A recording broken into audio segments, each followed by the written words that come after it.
ಆತ್ಮೀಯ H16 news ಅರ್ಥಾತ್ ಥೇ ಸೀತಾರಾಮ್ ನ್ಯೂಸದ ವೀಕ್ಷಕರೇ, ನಾನು ನಿಮ್ಮವ ಎಂ ಆಯುಧ ಮಲ್ಲಪ್ಪ ಜೊತೆವರು. ತಾವು ಈಗ ಸುದ್ದಿಗಳ ಲೋಕಕ್ಕೆ ಎಂಟ್ರಿ ಹೊಡಿತಾ ಇದ್ದೀರಿ. ಈ ಸುದ್ದಿಗಳನ್ನು ಪ್ರತಿಯೊಂದು ನೋಡೋ ಜೊತೆಗೆ ನಿಮ್ಮ ಅಭಿಪ್ರಾಯಗಳನ್ನು ಹಂಚ್ತಾ ಇರಿ. ಯಾಕಂದರೆ ಈ ಸುದ್ದಿಗಳು ನಿಮಗಾಗಿ, ನಿಮ್ಮ ಬದುಕಿಗಾಗಿ, ನಿಮ್ಮ ವೈಚಾರಿಕೆಗಾಗಿ, ನಿಮ್ಮ ತಿಳುವಳಿಕೆಗಾಗಿಯೂ ನಿಮಗೂ ಗೊತ್ತು. ಜೊತೆಗೆ ನಮಗೂ ನಿಮ್ಮೊಂದಿಗೆ ಇದೊಂದು ಮಾತಾಡುವಂಥ ಜೊತೆಗೆ ಸುದ್ದಿಗಳನ್ನು ಬಿಡುವಂಥ ಕೆಲಸ. ಈ ಕೆಲಸದಲ್ಲಿ ನಾವು ನಿಮ್ಮೊಂದಿಗಿದ್ದೀವಿ ಅಂತ ಹೇಳ್ತಾ ನೋಡ್ತಾ ಇರಿ ಸುದ್ದಿಗಳನ್ನು. ನೀರಾವರಿ ಸಂಬಂಧಪಟ್ಟಂತೆ ಎಷ್ಟು ಹಣ ಕೊಟ್ಟಿದ್ದಾರೆ. ಇವತ್ತು ಅಪರ್ ಕೃಷ್ಣ ಪ್ರಾಜೆಕ್ಟ್ ಇವತ್ತು ಉತ್ತರ ಕರ್ನಾಟಕದ ಭಾಳ ಪ್ರಮುಖವಾದಂಥದ್ದು. ಅದಕ್ಕೆ ಪ್ರತಿ ವರ್ಷ ಕನಿಷ್ಠ ಒಂದು 10,000 ರಿಂದ 15,000 ಕೋಟಿ ಹಣ ಬೇಕಾಗಿತ್ತು. ಓವರಾಲ್ ಮಿನಿಮಮ್ 50,000 ಕೋಟಿ ಮತ್ತು ಈಗ 80,000 ಕೋಟಿವರೆಗೆ ಇವತ್ತು ಲ್ಯಾಂಡ್ ಎಕ್ವಿಷನ್ ಮತ್ತು ಇನ್ನೂ ಮುಂದಿನ ಹಂತದ ಯೋಜನೆಗಳನ್ನ ಜಾರಿ ಮಾಡಲಿಕ್ಕೆ ಸುಮಾರು 80,000 ಕೋಟಿ ಬೇಕು. ಇವತ್ತು ಇಡೀ ನೀರಾವರಿ ಬಜೆಟ್ ಎಷ್ಟು ನಿಮ್ಮದು? ಬರೀ 22,000 ಕೋಟಿ. ಹೀಗಾಗಿ ನೀರಾವರಿಗೂ ಹಣ ಇಲ್ಲ. ಉತ್ತರ ಕರ್ನಾಟಕದ ಭಾಗದ ಯಾವುದೇ ಯೋಜನೆಗೂ ಸಹಿತ ಇವತ್ತು ಅನುದಾನ ಕೊಡಲಿಲ್ಲ. ಡಾಕ್ಟರ್ ನಂಜುಂಡಪ್ಪ ವರದಿ ಅದಕ್ಕೆ ಯಾವುದೇ ರೀತಿ ಗೌರವ ಮರ್ಯಾದೆ ಇಲ್ಲದಂಥ ಪರಿಸ್ಥಿತಿ ಇವತ್ತು ನಿರ್ಮಾಣ ಮಾಡಿದರೆ ಉತ್ತರ ಕರ್ನಾಟಕಕ್ಕೂ ಟೂ ಮಚ್ ಅನ್ಯಾಯ ಮಾಡಿದರೆ ಮತ್ತು ಇಡೀ ರಾಜ್ಯಕ್ಕೆ ಸಹಿತ ಅನ್ಯಾಯ ಮಾಡುವಂಥ ಕೆಲಸ ಮಾಡಿದರೆ. ಮತ್ತು ಇನ್ನೊಂದು ಭಾಳ ಈಗ ಅಬಕಾರಿ ಇಲಾಖೆ ಕಳೆದ ವರ್ಷ ನೀವು 37,000 ಕೋಟಿ ಟಾರ್ಗೆಟ್ ಇಟ್ಟಿದ್ರಿ. ಇವತ್ತು ಎಷ್ಟು ಇಟ್ಟಿದ್ರಿ? 40,000 ಕೋಟಿ. ಹೀಗಾಗಿ ಹಳ್ಳಿಯಲ್ಲಿ ಸದ್ಯಕ ಓಣಿಗಳಲ್ಲಿ ಗಲ್ಲಿಗಳಲ್ಲಿ ಗಿಡೆಯಲ್ಲಿ ಸಹಿತ ಮತ್ತೆ ಮಾರಾಟ ನಡೀತಾ ಇದೆ. ಇದಕ್ಕೇನು ಕಾರಣ ಅಂತಂದ್ರೆ ಇವತ್ತು ಈ ಒಂದು ಮದ್ಯದ ಆದಾಯದಿಂದ ಇವತ್ತು ಬಜೆಟ್ ಅನ್ನ ಸ್ಟ್ರೆಂಥನ್ ಮಾಡುವಂಥದ್ದು ಇದು ಮೂಲ ಉದ್ದೇಶ. ಅದರಿಂದಲೂ ಸಹಿತ ಇವತ್ತು ಜನತೆಗೆ ಅನ್ಯಾಯ ಮಾಡುವಂಥ ಕೆಲಸ ಮಾಡ್ತಾ ಇದ್ರೆ ಇದು ಜನ ವಿರೋಧಿಯಾದಂಥ ಬಜೆಟ್ ಮತ್ತು ಜನಸಾಮಾನ್ಯ ವಿರೋಧಿಯಾದಂಥದ್ದು. ಎಲ್ಲ ವರ್ಗದ ಜನರಿಗೆ, ಕೇವಲ ಮುಸಲ್ಮಾನರು ಬಿಟ್ಟರೆ ಎಲ್ಲ ವರ್ಗದ ಜನರಿಗೆ ಅನ್ಯಾಯ ಮಾಡುವಂಥ ಒಂದು ಬಜೆಟ್ ಅಂತ ನಾನು ಸ್ಪಷ್ಟವಾಗಿ ಹೇಳ್ತೇನೆ. ಇವತ್ತಿನ್ನು ಬಜೆಟ್ ಮಂಡನೆ ಮಾಡಿದ್ದಾರೆ. ಬಹಳ ನಿರಾಶೆ ಆಗಿದೆ ಎಲ್ಲರಿಗೂ. ಮತ್ತು ನಾವು ಮೊದಲಿಂದ ಹೇಳಿದ್ವಿ, ಈ ಬಜೆಟ್ನಿಂದ ನಾವೇನೂ ನಿರೀಕ್ಷೆ ಮಾಡುವಂಥದ್ದು ಇಲ್ಲ ಅಂತ ಹೇಳ್ತಿದ್ದೆ. ಅದೇ ರೀತಿ ಇವತ್ತು ಅವರು ತಮ್ಮ ವೋಟ್ ಬ್ಯಾಂಕ್ ಗಟ್ಟಿ ಮಾಡಲಿಕ್ಕೆ ಏನೇನು ಪ್ರಯತ್ನ ಮಾಡಬೇಕು ಅದೆಲ್ಲ ಮಾಡ್ತಾ ಇದ್ದಾರೆ. ಅಲ್ಪಸಂಖ್ಯಾತರ ತುಷ್ಟೀಕರಣ, ಅಲ್ಪಸಂಖ್ಯಾತರಂದ್ರೆ ಮುಸ್ಲಿಮರ ತುಷ್ಟೀಕರಣ ಸಲುವಾಗಿ ಏನೇನು ಮಾಡ್ಲಿಕ್ಕೆ ಕಸರತ್ತು ಎಲ್ಲವನ್ನೂ ಮಾಡ್ತಾ ಇದ್ದಾರೆ. ಹೀಗಾಗಿ ಹಿಂದೂಗಳಿಗೆ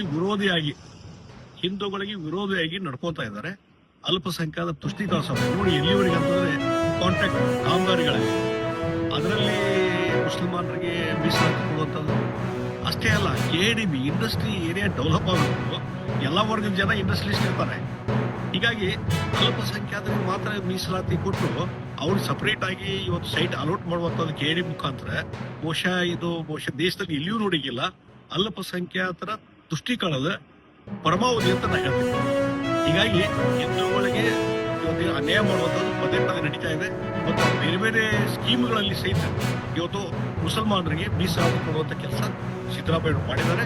ಹೀಗಾಗಿ ಬಹುಶಃ ಮುಸಲ್ಮಾನರಿಗೆ ಪರವಾಗಿ ಇರುವಂಥ ಒಂದು ಬಜೆಟ್ ಅಂತ ನಾನು ಇದನ್ನು ತಿಳ್ಕೊತಾ ಇದ್ದೇನೆ. ಮತ್ತು ಇದು ಇನ್ನೊಂದು ಈ ಬಾರಿ ಬಜೆಟ್ನಲ್ಲಿ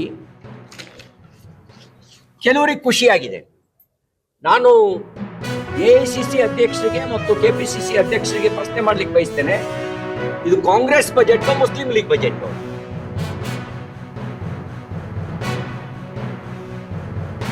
ಬಹುಶಃ ಚಿನ್ನ ಆತ್ಮ ಬಹಳ ಖುಷಿ ಪಟ್ಟಿರ್ಬೋದು, ಅಥವಾ ಚಿನ್ನ ಆತ್ಮನವೇ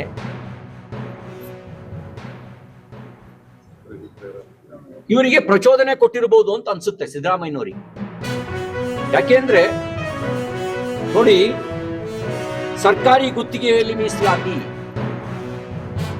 ಸಂವಿಧಾನದ ಆರ್ಟಿಕಲ್ 15 ಮತ್ತು ಆರ್ಟಿಕಲ್ 42 SC/ST ಮೀಸಲಾತಿಯನ್ನ ಸಮರ್ಥಿಸುತ್ತೆ. ಮತೀಯ ಆಧಾರಿತ ಮೀಸಲಾತಿಯನ್ನ ಸಂವಿಧಾನ ಒಪ್ಪಲಿಲ್ಲ. ಮೀಸಲಾತಿ ಕೊಡೋ ಸಂದರ್ಭದಲ್ಲಿ ಮತೀಯ ಆಧಾರಿತ ಮೀಸಲಾತಿಯ ಬೇಡಿಕೆಯನ್ನ ಅಂದ್ರೆ ರಿಲಿಜಿಯಸ್ ಬೇಸ್ಡ್ ರಿಸರ್ವೇಶನ್ ಕೆಲವರು ಡಿಮಾಂಡ್ ಮಾಡಿದ್ರು. ಬ್ರಿಟಿಷರ ಕಾಲದಲ್ಲಿ ಇತ್ತು, ಕೊಡಬೇಕು ಅಂತ ಹೇಳಿ. ಬಹಳ ಸ್ಪಷ್ಟವಾಗಿ ಸಂವಿಧಾನ ರಚನಾ ಸಭೆ ನಿರಾಕರಿಸಿತು, ಕಾರಣನೂ ಕೊಡ್ತು. ನೀವು ಮತೀಯ ಆಧಾರದಲ್ಲಿ ದೇಶ ಒಡೆದ್ರಿ, ನಿಮ್ ಜೊತೆ ಹೊಂದಾಣಿಕೆ ಮಾಡ್ಕೊಂಡು ಬದುಕಕ್ಕಾಗಲ್ಲ ಅಂತ ಬೇರೆ ದೇಶ ತಗೊಂಡ್ರಿ. ಮತ್ತೆ ಮತೀಯ ಆಧಾರದ ಮೀಸಲಾತಿ ಕೇಳ್ತಾ ಇದ್ದೀರಿ ಅಂತ ಹೇಳಿದ್ರೆ ಅದು ಅರ್ಥಹೀನ. ನಿನ್ನೆ ಮಾನ್ಯ ಮುಖ್ಯಮಂತ್ರಿ ಶ್ರೀ ಸಿದ್ದರಾಮಯ್ಯನವರು ಅವರು ಹಣಕಾಸು ಖಾತೆ ಸಚಿವರಾಗಿ, ಉಪಮುಖ್ಯಮಂತ್ರಿಯಾಗಿ, ಮುಖ್ಯಮಂತ್ರಿಯಾಗಿ ದಾಖಲೆಯ 16ನೇ ಬಜೆಟ್ನ ಮಂಡಿಸಿದ್ದಾರೆ. ಅವರ ಬಜೆಟ್ ಕೂಡ ಒಂದು ದಾಖಲೆ. ಇನ್ನೊಂದು ದಾಖಲೆ ಅದನ್ನು ಅವ್ರು ಸ್ವತಃ ಹೇಳ್ಕೊಂಡಿದ್ದಾರೆ 16ನೇ ಬಜೆಟ್ ಅಂತ. ಗೊತ್ತಿರೋ ದಾಖಲೆ ಅದು.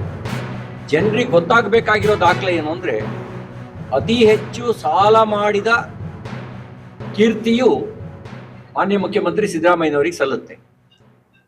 ಇದುವರೆಗೂ ಎಷ್ಟು ಜನ ಮುಖ್ಯಮಂತ್ರಿಗಳು ಸಾಲ ಮಾಡಿದಾರೋ ಅವರೆಲ್ಲರ ಸಾಲದ ಒಟ್ಟು ಮೊತ್ತಕ್ಕಿಂತ ಜಾಸ್ತಿ ಸಾಲವನ್ನು ಒಬ್ಬರೇ ಮುಖ್ಯಮಂತ್ರಿ ಮಾಡಿದ್ದಾರೆ, ಅದು ಸಿದ್ದರಾಮಯ್ಯ.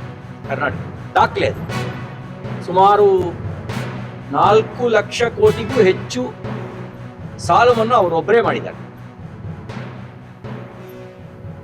ಈ ಬಾರಿ ಬಜೆಟ್ನಲ್ಲೂ ಬಜೆಟ್ನ ಪ್ರತಿಶತ 27% ಆದಾಯ ಎಲ್ಲಿಂದ ಬರುತ್ತೆ ಅಂತ ಹೇಳಿದ್ರೆ ಅವ್ರು ಹೇಳಿರೋದು ಸಾಲದಿಂದ 27%, 19% ಅಬ್ಕಾರಿಯಿಂದ ಬಂದ್ರೆ ಸಾಲದಿಂದ 27%. ಆದ್ಮೇಲೆ ಎಲ್ಲ ಸುದ್ದಿಗಳನ್ನು ನೋಡಿದ್ರಲ್ಲ, ಏನು ಅನಿಸ್ತು ನಿಮಗೆ? ಇದರಲ್ಲೇ ನಿಮ್ಗೆ ಲೈಕ್ ಆಗಿರ್ಬೋದು, ಡಿಸ್ಲೈಕು ಆಗಿರ್ಬೋದು, ಕಾಮೆಂಟ್ ಬೇಡಪ್ಪ ಅಂತ ಅನಿಸಿರ್ಬೋದು, ಕಾಮೆಂಟ್ ಮಾಡಬೇಕಪ್ಪ ಅನಿಸಿರ್ಬೋದು, ಶೇರ್ ಮಾಡಬಾರ್ದಪ್ಪ ಅನಿಸಿರ್ಬೋದು, ಅದು ಮಾಡಬೇಕು ಅನಿಸಿರ್ಬೋದು. ಏನಾದರೂ ಆಗಲಿ ಶೇರ್ ಮಾಡ್ತಾ ಇರ್ರಿ, ಈ ನ್ಯೂಸ್ಗಳನ್ನ ಹಂಚ್ತಾ ಇರಿ, ಜೊತೆಗೆ ಇದಕ್ಕೆ ಸಬ್ಸ್ಕ್ರೈಬ್ ಆಗ್ತಾ ಇರಿ ಅಂತ ಹೇಳ್ತಾ H16 ನ್ಯೂಸ್ ಅರ್ಥಾತ್ ಹೇ ಸೀತಾರಾಮ್, ಇದು ಸತ್ಯದ ಕೈಗೆ ನಡಿ. ವಂದನೆಗಳು.